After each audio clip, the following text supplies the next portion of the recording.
Welcome everybody to another unit planning guide. This time we're looking at the rest of May and the beginning of June, and we're going to see what's coming up in War of the Visions. But before that, are you looking for a new guild? Or maybe you're looking to take a step up into a more competitive guild? Well, guess what?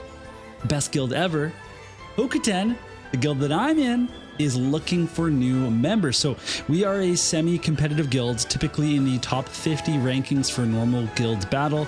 We strike a pretty good balance between having a competitive group that is high enough that, you know, things are interesting, but also that you have to put in a little bit of effort and thought into your team compositions. But we also don't mandate that you pull for any units. We don't really face walls on defense in guild battle, and there's still that casual element to a lot of people getting together, you know, and having fun as a group. We're pretty chill. We have a lot of manual PvP enthusiasts, so if you like manual PvP or you want to get into it, then this is the right guild for you. We have a ton of players that have been very successful in class match, and people will be able to show you the ropes of you know, playing manual and give you some tips on that as well. So that's kind of who we are in a nutshell. If you're interested in joining the guild, you can reach out to me on Discord. I'll put some information in the description as well, where you can message our guild leader Logi directly. But I hope that you can join us, and I'll see you all in game soon enough.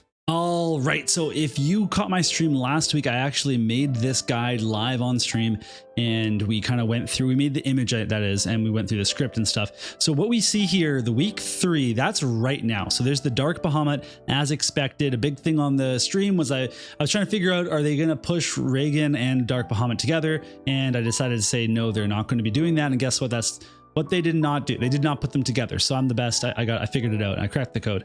So next week, we're going to see Raegan. We're going to see some big ol' upgrades for the Warriors of the Crystal, some very good units there that you can look forward to. Hopefully we get a good way of getting these units, because for new players, getting Velis is a super, like, it's a super amazing healer that you can acquire, and Jum is just a very powerful tank, and Astrius is a very powerful DPS that pairs with Sephiroth and your Katana build. So definitely interesting there. But otherwise, next week's Raegan, then we get his vision card, and then we get Viga, who's part of the new 100 cost fest rotation for the Warriors of the Crystal. Now, he's not a Warrior of Crystal, he's a bad guy, but he's a pretty good lightning unit, so we'll talk about him. And then there is the Master Couerl, the kitty cat. We get an Esper and a VC, and then after that is when JP got Valentine Miranda, and shortly after that we will see the Final Fantasy VI collab and rerun of the previous banners. Kefka's coming along with his vision card, and then all the other collab units and vision cards. So let's go ahead and break down what each of these weeks will bring in more detail. I should also mention that I do these guides, I look exactly at what JP got, and I put that on here. This is based on JP. There might be gaps for things in global. There's always the Addison Ray possibility. Things may change, but if you want to know generally what's coming up, then this is it. Let's talk quickly about Dark Bahamut in case people want some advice on whether or not to pull for the Esper VC. These are really expensive, the Dark Espers. I typically say do not pull for them. Now, I made an exception for myself. I pulled for Dark FFVIIR, but I really wanted to juice up specifically my fire team, and so I went for it. I was also in lightning. It made sense to me. This is something that Dark doesn't really need as much as Light does. So really, you only should consider this, in my eyes, if you pulled Light Stern, you also have Dark built up and you want to do some mix and matching. If you don't have that capability on your account, I don't think that you need to pull for this. You could get it eventually. Down the road, of course, it will be useful. The Esper is also very strong. It's an incredibly powerful attack Esper, lots of damage increasing nodes on there. So definitely a good looking Esper, a fine looking vision card, but really most people should skip unless they have specific designs to put Sylvie or Light Stern together with some of the dark units which are coming up in the future. Then in the 4th week of May, we're going to have Raegan, who is a 100 cost ice unit. He's very strong against slash attacks and strike attacks, so that's going to appeal to people because strike is everywhere right now. He has the 70% chance counter to reduce slash and strike damage by 20%. So that's going to come off quite often unless you have counter chance reduction. He also has 2 fire attacks on his kit. So he's a hybrid unit, but he is primarily in the identity of an ice unit, and that's how he figures out his resistances, etc. He also has courage, 2 uses. He has the below 50% HP restore. He can buff ice, wind, dark resistance by 25%, and he's got pretty solid penetrations. So he also has an agility break. He can dispel, haste, and protect. He's got acquired AP up and AP consumption down. We're seeing a lot of these new units have ways to manage their own AP without an AP restore TMR equipped. So really, he's looking like a very solid 100 cost unit that's going to be an excellent unit for ice players, and also if you're going into his jobs for the vision cards, he's going to be really quite good. And I think that a lot of players are going to want him because he's such a popular character in FFBE. He is of course not limited, so you could always grab him later, but when it comes to these really good 100 cost units, sometimes you got to get them. Look at Glaciella, Flag Bearer, look at Halloween Little Leela. These are units that have stuck around for a very long time, and they were, at the time, people said skip them because they're not limited. But if they're going to last and they're going to put in some work, then yeah, they're a good choice.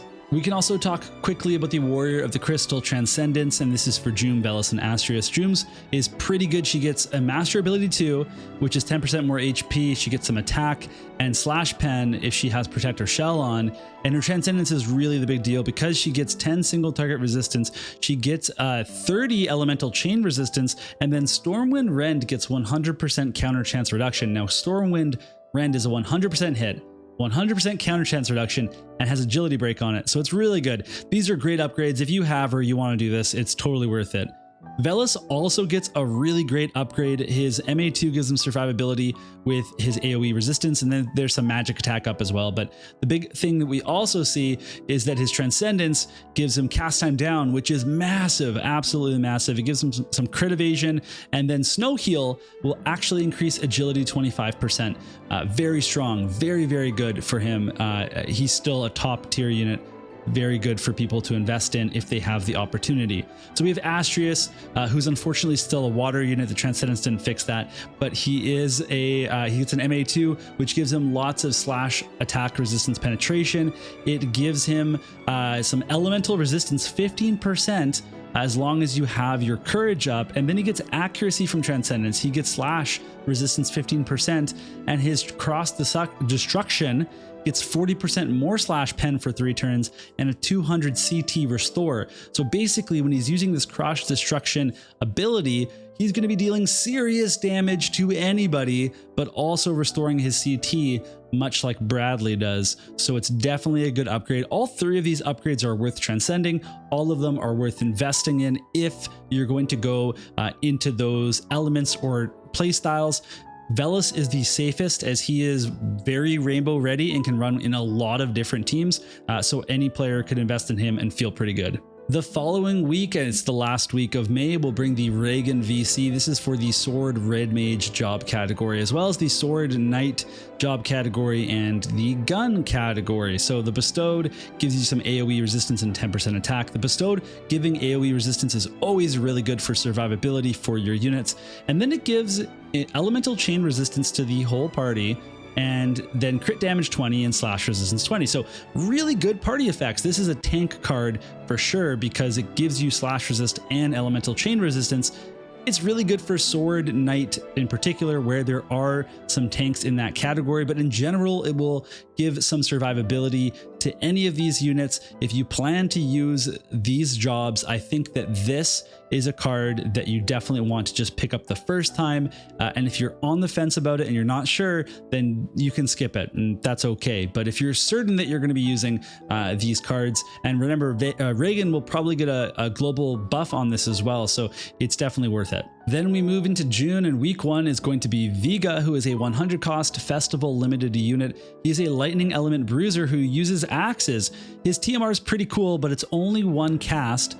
It is gives you protect, and it also grants the following effect: increase the chance to apply berserk by 25% for 3 turns. So his limit burst also will put berserk onto people. It's AoE, so it's like King Mont, where you can do the berserk bomb. Pretty cool. He's got high HP, he's got decent attack, he's got otherwise an average 100 cost stat line.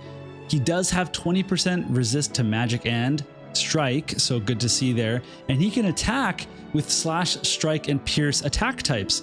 He also has 24 innate defense on his kit and access to single target resistance and healing power up. So definitely somebody that can take hits, can be healed better than other people. He has a 70% physical barrier re-raise, and he can buff his strike and magic resistances by another 20%. So we have units in the game that don't really have strike resistance penetration, and we don't have that many strike imperils either. So somebody being able to increase their strike resistance is pretty good for countering strike.